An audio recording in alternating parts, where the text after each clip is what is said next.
saying enough. Perhaps it is time for some of you to say enough to some of your fears, at least the fears that were learned. It is more difficult to eliminate the fears that are psychological, the fear of abandonment, for instance.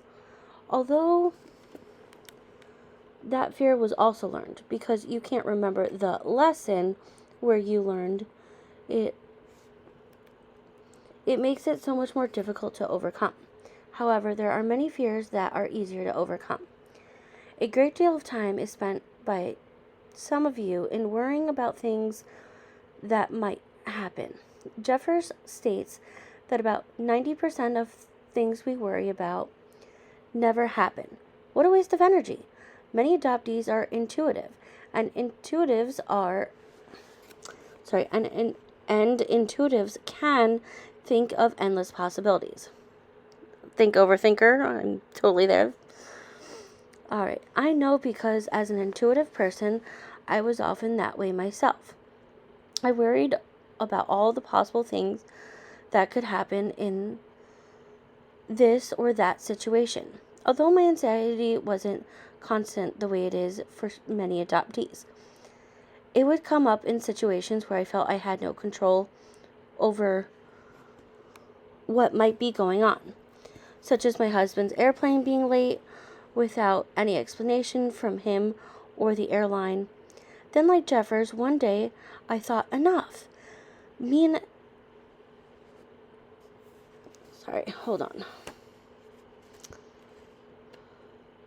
I realized that most of what I was worrying about never happened and just put me in a state of anxiety. And even if something did happen, in most cases, I wouldn't have done anything about it anyway. Are you harboring these kinds of fears? There is something about superstitious. There's almost Let's start over that paragraph. There's something almost superstitious about some of these fears. It feels that if we keep worrying about them, we will have some control over them. Of course, that is nonsense. A constant stream of worry will not keep a plane in the air or a burglar from entering our homes. But this belief is coupled with the idea that whatever happens, we won't be able to handle it. For adoptees, this fear may come from that helplessness experienced as a baby, trying to get mom back. Yet, as adults, we have a great many resources at our command to help in any situation in which we might find ourselves. The trouble is that many adoptees are their own worst enemies when it comes to helping themselves. They're the ones who sabotage their own relationships, successes, and talents. They can do something about it, but it will take a change of attitude.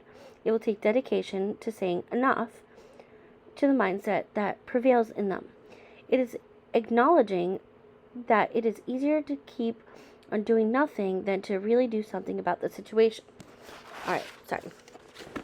I got caught up in my words there. So that's partly true. I agree with that. But I think it's also a huge self-awareness where we have to recognize that we are in that spiral in order to even do something about it, right? So while we can always say, like, yeah, it's a mindset thing, or, if you're an overthinker like I am, doesn't matter if I would, doesn't matter if I can change things, doesn't matter if I have control over things. Until the situation happens, you just don't always know. And I'm not going to say that there aren't good times to have, like, backup plans. But we're talking, like, self-destructive behavior, right? And this is why I think therapy is always a good thing, right? Finding the right therapist, finding the right type of therapy, for whatever you're dealing with. There's nothing wrong with it. But also being aware, and I think that also comes with society, with allowing more self-expression and validation and understanding. I think less people would be in this